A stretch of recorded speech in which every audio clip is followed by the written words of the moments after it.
we now move on to the break session, and first up we have a workshop on IDtracker. The workshop will be by Dr. Alfonso Escudero, and he'll be talking about the software he developed, IDtracker, about, I guess, maybe it was published in 2014, so around a decade ago. I will stop sharing.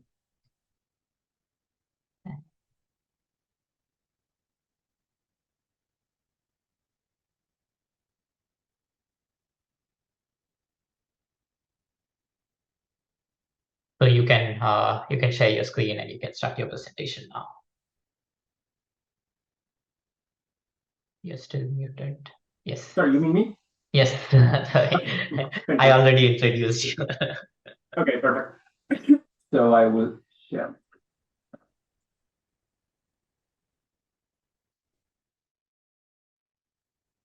Okay.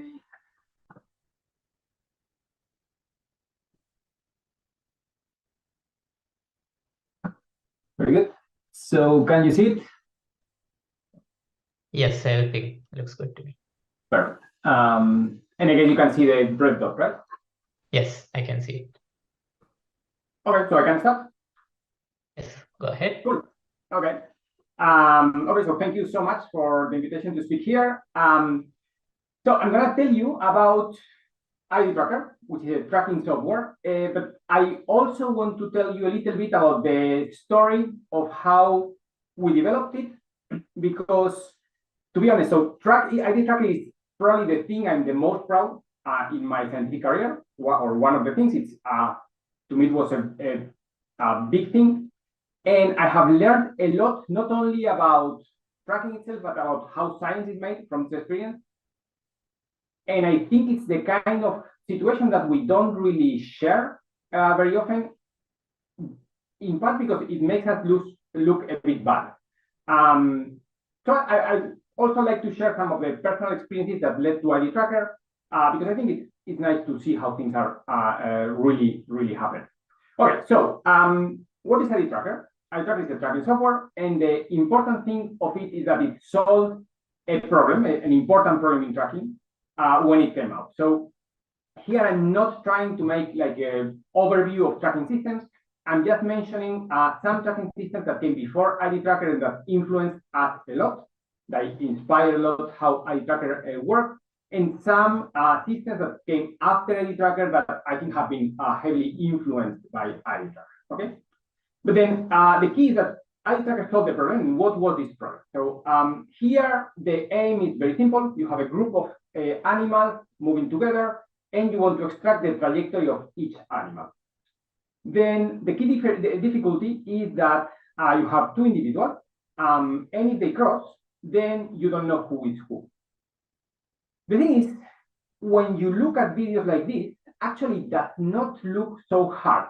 Okay, you look them with your eyes, and then you see, oh, here you have the tail of this individual, and I can sort of track the tail, for example, and realize that it's this guy here. Or I can track the head or the eye. So there's usually some detail in the image that tells me who is who. Okay, so when we arrived to this problem, and this is a bit of the part of personal anecdote, we were working on models for collective behavior. We had no idea about computer vision. We were not the kind of people who would be working on this problem. But because of this naivete of looking at it and saying, hey, I can do it with my eyes, we said, this must be easy to solve. So let's go and try to fix it. And then, of course, we're super naive, and we failed miserably.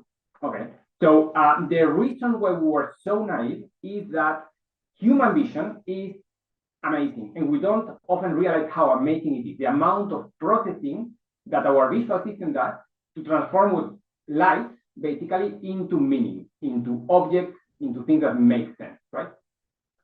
It's incredible how our brain manages to do this, and we tend to underestimate how hard it is, but it's really hard. So for a year or so, I would say, this wasn't our main project, it was a side project, because but we were basically failing, but we also learned a couple of things. And we basically learned that not only it was a hard problem, it was a hopeless problem. It was not possible to solve for two reasons. The first reason is that when you have two individuals, maybe with your eyes, you can see who is who, but there are situations like the ones I'm showing here, especially with highly social animals, where it's going to be impossible. The information is just not in the video. You have 5 individuals coming together. Some of the individuals are completely occluded. It's impossible to resolve the cross. But the second reason is that even if you solve it really, really well, then the mistakes propagate. Once you switch the identities of 2 individuals, these identities remain switched for the rest of the video. So here, what I'm showing is the video I showed before. Here we have the X and Y coordinates. And in Z now I have the time. So I have like expanded the trajectories in time. So you can see them. Each color is the identity of one individual when it is correct.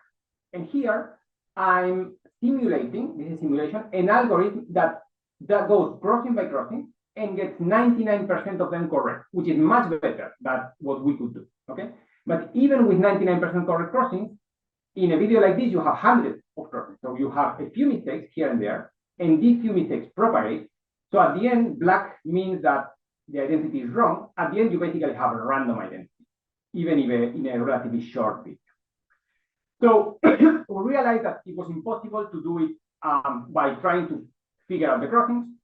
What is the alternative? The alternative is to identify, just like we can identify people from their faces, to identify the animals. So here, for example, we have, oh, I know you, you are George, and oh, I know you are Wendy here. Now George and Wendy cross. We don't look at the crossing, we don't know what's happening there. But after the crossing, I say, oh, okay, so you are again George and you are again Wendy. So this means first, we don't need to care about the crossing. And second, most importantly, errors do not propagate, right? So here, for example, I can have one frame where I don't really know who you are because it's a bit ambiguous, but then later I recover the correct identity. So here we have a system that can work without error propagation. Now, the key question is this possible? And the answer at the time was, it's not. It's clearly not possible. So here we're talking about having animals that are not tagged. We don't have any marking on them. They are usually closely related. We usually work with fish that were brothers and sisters, and they are size matched. So before the experiment, you choose animals with the same size. So by eye, it's impossible to distinguish them. And not only that, they need to be moving freely. So here you have the same individual in 2 different frames, and you can see that the posture can be very different. So for example, if you take this individual here, maybe this frame looks more like this other individual, which is a different individual, than to itself in a different frame. So it was very hard to believe that this identification thing could work. And to illustrate how hard to believe it was, let's fast forward a few years to a time where we already had the tracking system working in our lab. It wasn't published yet, but it was working. And we were sure that it was working. And Gonzalo, my PhD supervisor, wrote a grant to ask for money. And he said, hey, we already have this tracking system, which is working. It's amazing. Here is our preliminary result. And we're going to use it for all these exciting projects. And he didn't get the money because the reviewer said, this is impossible. And we were not saying we are going to do this tracking system. We said, we already have it. So they said, you are lying to my face because it's impossible that you can do this. And I guess the committee believed them because we didn't get the money. But then I want to emphasize that not only other people thought it was impossible.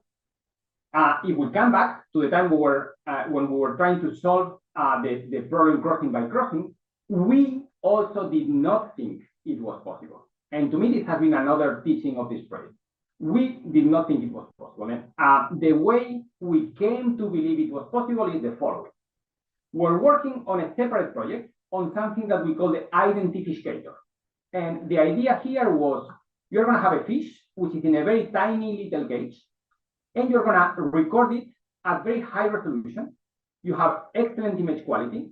You record it for a while, so you can select the frames where the fish is straight, so you have always the same posture, and you don't have any crossings, any occlusions. Okay. In this situation, we said maybe it's possible to identify the individual. And the idea was not to do an experiment here. The idea was you have a group of individuals that are living together, but then from one day to the next, I want to separate them and know who is who. So that now I can do an experiment on each one, put them together again, and do an experiment every day, knowing who is who. But as I say, just to identify them before the experiment. Since we developed this, and it was working pretty well, and it was working so well that we said, hey, maybe we can try to apply it to tracking. We did not believe it was possible. We said, let's try it. Not, we have already developed it, and maybe it's worth spending a few hours doing some preliminary experiments. So in tracking, you don't have many frames, the posture is going to change, you have occlusions, but still what we did was we built a very tiny arena. This is basically on a scale. We were working with zebrafish that are about 2 centimeters long, and we had like a 10 centimeter size arena, so very small. So still we have very high contrast and a very high resolution. And let's see if we can make it work. And to our surprise, it worked pretty well. So then we said, okay, maybe we can go to a slightly bigger arena. And it was still working. Okay, so maybe instead of 2 fish, we can have more fish. And to our surprise, it was still working. Okay, so let's go to an even bigger arena. So in this case, we don't have high resolution anymore. We have the regular resolution in any animal behavior video. And to our surprise, it was still working. I want to emphasize this. For about a year, where this process was going to let's try bigger and bigger arena, I remember that I would leave in the evening, the tracking working overnight, and then I would come the next morning, and I was always saying, okay, now I'm gonna realize that everything was fake.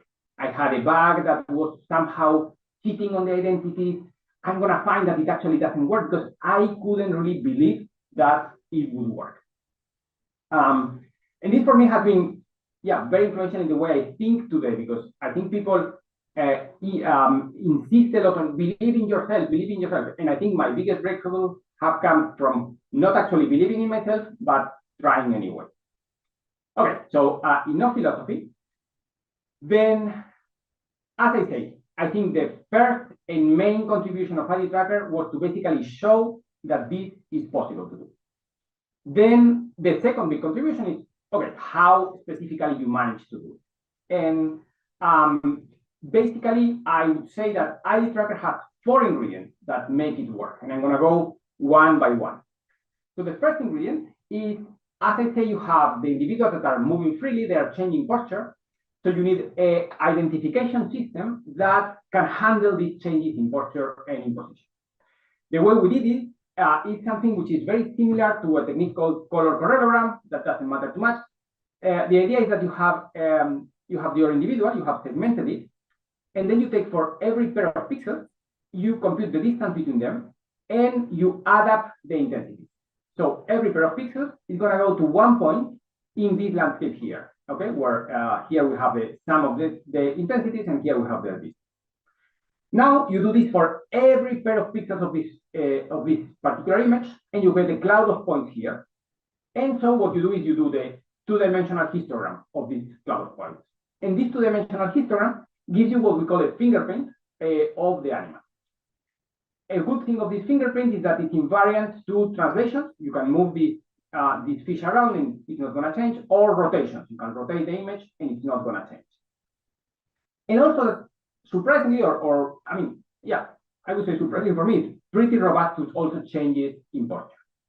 So while you have images here that look very different and the postures are very different, actually these fingerprints are more comparable to each other. And actually, we can even by eye see that even though here we have this fish that is in a different posture here and here, we can even by eye see that these 2 fingerprints are more similar to each other than to any of the others. Okay, so this was the first ingredient. We had this identification system that we call the fingerprint. The second ingredient was accumulation of evidence. This is, I think, pretty simple. Here you have 2 fish that are crossing, and here also they are crossing, and here also. But in between the crossings, you have a fragment of trajectory where you are pretty sure that whatever was here at the beginning is still here at the end, right? Because this has been without coming near any other object in the video. So you can accumulate all this evidence. And for example, here you have a misidentification. Here we thought this guy was the orange fish. And here we have a frame where we weren't sure who this guy was. But by accumulating all this, we can correct these little errors and decide that all this trajectory belongs to the purple fish. Okay, so this is what we call fragment. And it's not something revolutionary. The other tracking systems were already using similar techniques, but it is very different to other techniques such as Kalman filters and others like that. And I do feel that since IDtracker, more and more systems have been using this type of architecture. Okay, the third ingredient, was basically the way in which we built the training set. So to do this identification, actually you cannot have only one reference image of each fish. You need to have many of them.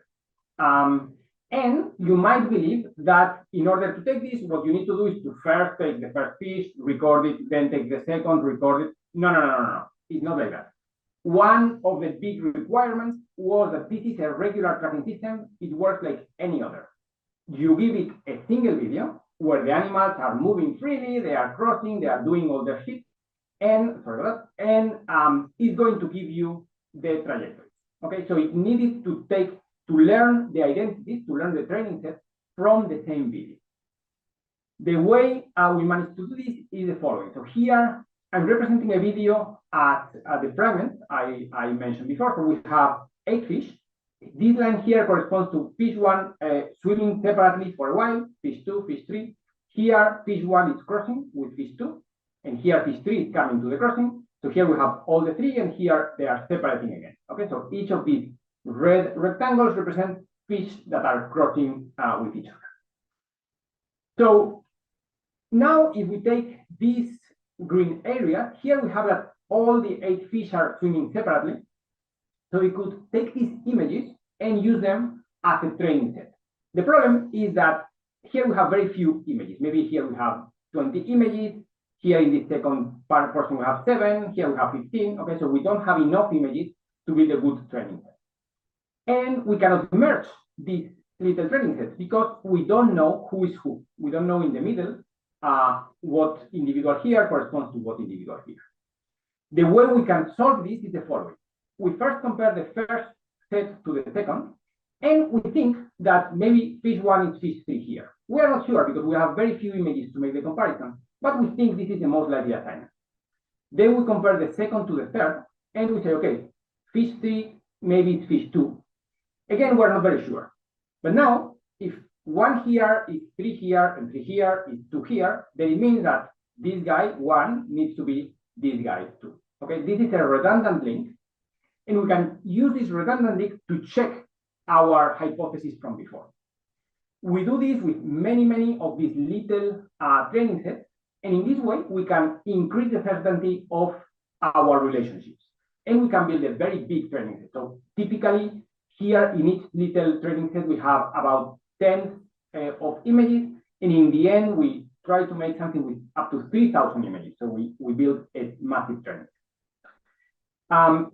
So this is the third ingredient, and actually I think it's interesting how it resembles a lot even the history of, I would say, the field of machine learning and artificial intelligence, because we have seen in the recent years this explosion of amazing techniques doing amazing things, and in part it's because of progress in the techniques themselves, but it's also a great deal because of having much more data to train them, right? We have huge data. So I think a big part of IDtracker that at the time maybe we didn't realize how important it was this ability to build a big training set for the system. Okay, and the last ingredient is that when we make identifications, we go from most likely to less likely instead of doing it chronologically. So here we have 4 fragments of trajectory that coexist in at least one frame. And then we have identified them, and we think this is fish 1, we think this is fish 3. We're not very sure about this one, maybe 4 or 1, and we have no idea about this little fragment. So what we will do is we first identify fish 1, and then, given that this is fish 1, we update the other probabilities. So now this cannot be fish 1, right? Because they coexist in a frame, so they cannot be the same fish. Then we assign the next most likely, which is here fish 3. Then the next most likely, which is here fish 4. And then if this is the only one remaining, so it needs to be the other fish number 2. Okay. So in this way, even when you have some fragments that are extremely hard to identify, basically by discarding, you can end up identifying them with IDtracker. Okay, so these are the 4 main ingredients of IDtracker. The important thing is that it works, right? So I showed you before what would happen if we try to go by crossing, that we get everything wrong. And this is a result by IDtracker, where I'm also showing in black the mistakes, but there are so few that we cannot see them. Basically, 99.7% are correct. Also, IDtracker can work with many different species. Some species work better than others, but there is nothing specific of one species. So here we have fish, we have mice, here are ants and flies. Also, it has some additional advantages. So it's very robust to perturbation. You can do something like that, like passing your hand on the setup. While you are passing your hand, things are going to be very weird. But before and after, you can use the identities reliably. Or you can have a little shelter, like you have here, where the animals go there. Usually it would be impossible to know who is who if you don't have identities, but with IDtracker, you can just find the identities whenever they are out of the refuge. Also, you can follow different individuals through several days. Here we have results of a group of Medaka fish that, and this is the hierarchy of leadership. And I want to emphasize these fish didn't realize they were in an experiment. Okay, they were together all the time. So from day 1 to day 9, they were in a pool together. We just made videos in the different days, and using IDtracker, we knew who was who in the 3 days. So we never had to separate them to identify them or anything. Okay, so IDtracker is an open source software. It's really easy to install if you want to use it as a user, and also all the code is transparent. You can visit idtracker.es or you can read the paper. Then I want to just a quick word because IDtracker is pretty old. So what I have been telling you is something that was published in 2014. Since then, Gonzalo Polavieja, who was my PhD supervisor at the time, had released a second version of IDtracker called IDtracker AI. And also there have been other software that come from this that have been developed by other groups. And I'm going to tell you a little bit about IDtracker AI. So maybe the main difference is that it's not using the same identification engine, which makes sense because it wasn't actually that powerful. What is using now IDtracker AI is a convolutional neural network that's much more powerful, much more accurate, and also much faster to do the analysis. So the old version of IDtracker could track up to, say, 20 individuals, but IDtracker AI can track hundreds of them without any problem. And then very quickly, what I have been doing since I developed IDtracker, so there is still this requirement of having high image quality. And the thing is that my current research, I work on C. elegans, which is a very tiny worm. It's 1 millimeter long. And in the lab, we have made an automated pipeline to do hundreds of experiments. So we have a robot that prepares arenas in petri dishes, and then we record tens of petri dishes at the same time. The thing, and then we, of course, want to track automatically the failure. The issue is that when you want to do tens of arenas, you need very cheap cameras. So they are basically webcams, so you don't have very good image quality. Also, the arenas are hundreds of times bigger than our animals. So we have very low resolution for each animal, about 20 pixels in each worm. And because the worms are almost microscopic, they are 1 millimeter long, basically a little hair is going to be of the same size. So we have a lot of noise. We have very bad video quality. And we're trying to develop ways to analyze these videos reliably, and we are mostly working on this last ingredient here, or improving the non-chronological analysis to get more and more information about different parts of the video.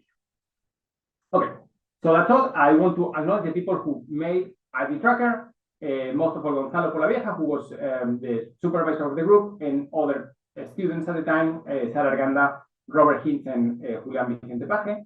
And also to thank the people who are now working on this pipeline and other projects in my lab, Gabriel Madirolas, Alida Lasmar, Ruggiero Lloret, and Thomas Royet. And thank you all for your attention. Thank you, Alfonso. Very fascinating, especially the history of the process that you went through. Thank you. We are waiting for questions from the YouTube chat. So in the meantime, I guess I had one question or a few, maybe depending on how time goes.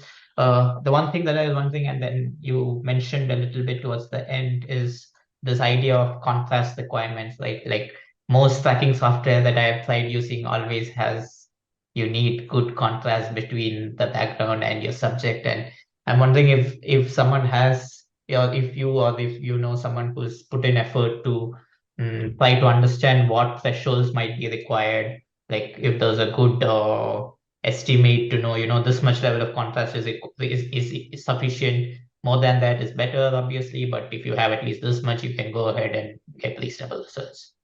Yeah, that's a great question. So the short answer is that I don't know, and it's very case specific. So I can say a few things.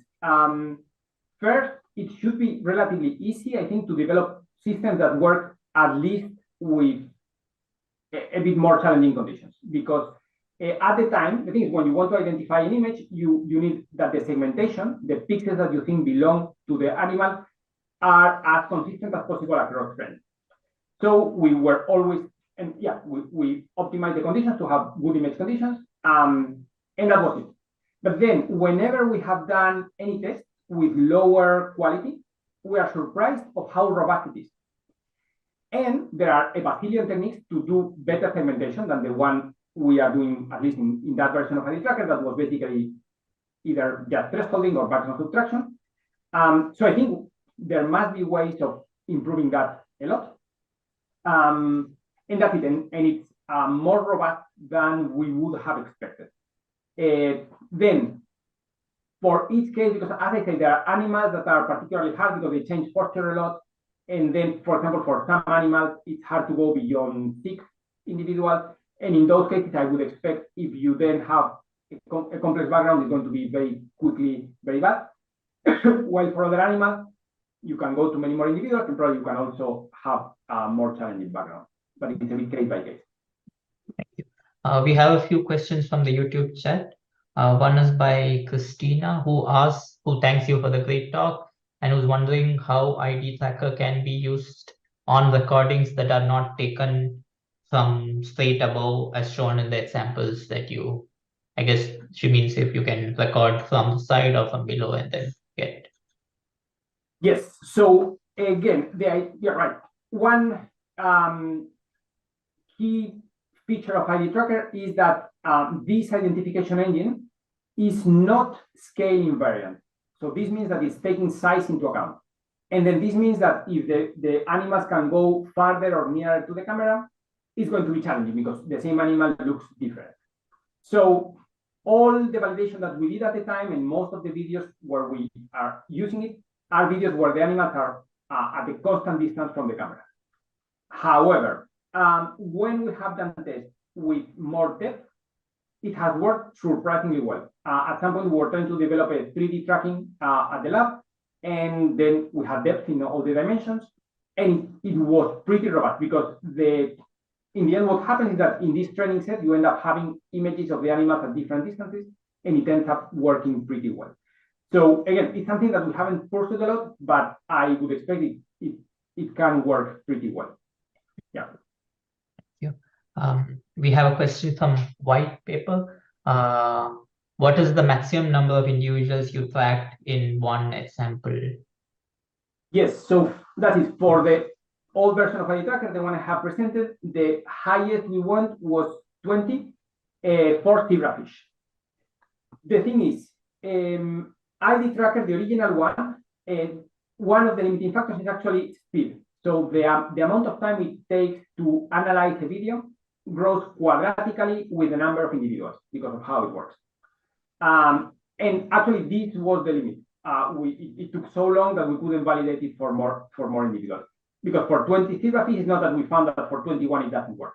So we knew that at least for 20 it did work. But then, if you're interested in big groups, what you should do is to look at IDtracker.ai, because that one goes to hundreds of individuals. It's incredible. I mean, also one of the things that I would have, this is impossible, it's too much. But it can do it, and it can do it reliably. We have another question on by Stefano Cavallo, who's asking if there will be there are two questions. The first one is if there will be a macOS version of the software, and does it need very powerful computer processors to work? Yeah, so for the first question, so of IDtracker original version, the answer is basically no. So there is a code that you can run if you have MATLAB. You can run in theory in any operating system, although there are usually issues and you need the same version of MATLAB. So that as a user, the easy thing is to use the executable, and that's only for Windows. And I'm sorry about that. It's just that it takes a lot of work to prepare release versions on different, and we didn't have that kind of resources.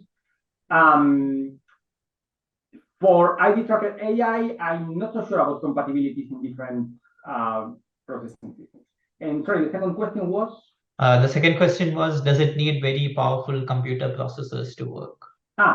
So the old IDtracker, no, it doesn't. It needs a computer of 2014. So nowadays any laptop can run it. It's really, really lightweight. For the new version of IDtracker AI, you do need a relatively good graphical card to run the neural network. But for the original one, it's your laptop. We have we have more questions coming in. We have a question again from white paper. Which camera and especially frame rate do you suggest for 50 individual insects? And I think they are trying to track 50 ants or so, and they're having so much trouble. So if you have any suggestions. Okay, so yeah, something also to mention is IDtracker works on grayscale images. So about the camera, a grayscale camera. The better camera, the better. We use one called Butler when we did the validation, that is about €1,000. So the kind of level of quality of camera that we were using, but you can use worse cameras if you want. An important thing is that you should avoid video compression. Video compression will create little aberrations. Sometimes it's okay if it's high quality compression, but it can be very bad. So I think the most important is to have the raw video. Then, I mean, in the paper, we give a lot of detail of how the different setups are going to work. One key limitation that I didn't mention is that for this training algorithm, you need to have at some point in the video that all your animals are moving separately. At least for a few frames, everybody is separate. Otherwise, it cannot build the training set. And this is one of the big limitations. If you have, for example, very often with mice, if you have that they are in a new environment, they are going to be exploring, and you are going to have this very easily. But if they are already used to the cage, they are going to go to a corner and they are going to sleep all the time. And you never have a frame where you have all your mice separate. So then IDtracker cannot learn the identity. And when we have tried with ants, very often it's also the case that, especially if you have many, you cannot build the reference set because of that. So you basically, this may be the biggest limitation, that you need these frames where everyone is moving separate. Yeah, this is also one of the things that we're trying to improve now, but yeah, maybe someday. So just to follow up on that before I move on to the other questions, I'm wondering, does it, I mean, if it's experimentally feasible, would the IDtracker work if you, for example, start by introducing individuals one after the other? So in that case, there would be some frames at least where there is enough separation, and then maybe it. Yes, absolutely. So you can do things like that. Something, yeah, you can. I mean, let me think. Because the thing is, with the basic interface, which is the easy to use, maybe you would need to be careful about how you introduce them. But yes, you can definitely, or for example, you can put separators at the beginning and you have the individuals there, and then you remove the separators and you continue the video. So these tricks you can use if you are willing to do that. Yes. We have a question from Abhishek Nair. If the movement of animals away or towards the camera is a problem, even if the camera is in the top, so I guess when there's some depth, what was the depth of water in the tests with the fishes? Yes, so in our test, we had, if I remember correctly, maybe 3 centimeters. It was very shallow, and the camera was about 1 meter distance. So because the important thing is the ratio between the depth and the camera position. So it was below 5%. That was our condition. But as I said, later we did cases where maybe it was about 20% depth. So the depth of the setup with respect to the distance of the camera was about 20%. And it also seemed to work. We have a question from Aijan. She's asking, it's following up on the high contrast note. What is the most complex arena that you know has been tested using IDtracker? So a collaborator of mine used this to track termites on dirt, and the contrast was really bad. And it did work. So I don't remember all the details. So I think he had to, because he went into the code, and I think he modified a little bit the segmentation algorithm to improve it. And also he did have a higher rate. So I mean, maybe he got like 80% identities right. I'm from memory, so it might be wrong. So I also remember that he had to do manual correction of the video. And I say that the most complex. And then it was really challenging. The contrast was really, really bad. In my personal experience, I guess the most challenging has been the mice that were moving on that, but the contrast was pretty good. So in general, like the ones I have shown, we were trying to really have very uniform and homogeneous illumination, very little shadows, and very good contrast. This is where we validated it. Yeah. So last few questions, I think, from my paper again. Two questions, I guess. The first one is if we definitely need high contrast between the individuals and the background color. And the second is if you think grayscale tracking would be helpful compared to, I guess, color. Sorry, could you, so the second one was whether grayscale is better than color? Yeah, I guess so. Okay, so about that, the thing is, if you use color, IDtracker is going to discard it. It's going to create, the first thing it's going to do is create a grayscale image and work on the grayscale image. So color does not add anything. And could you please repeat the first question? So the first question was if they definitely need high contrast between the individual's color and the background color. So you need not very high contrast. You need uniform contrast. And also the software has a background subtraction option. So if you have like little static objects, you can subtract them. So that can work. What I would recommend to everybody is to download the software. So it's super easy. You just download 2 files, you execute them on Windows, it works. Like I don't know, 10 clicks to install it. And then to try to open your video from IDtracker and see there's basically one parameter, which is the threshold of segmentation. And IDtracker tells you what it is finding. If it's finding your individuals, you are done. If it's not, then it doesn't work. Yeah, but it's like 1 hour to try on your video. I guess that's the last question. So we will end the session now. Thank you so much. I think it was quite helpful. Awesome. Thank you. Yeah, for answering everything. I guess a lot of people are now starting to track and stuff, and it's nice to have you here presenting it.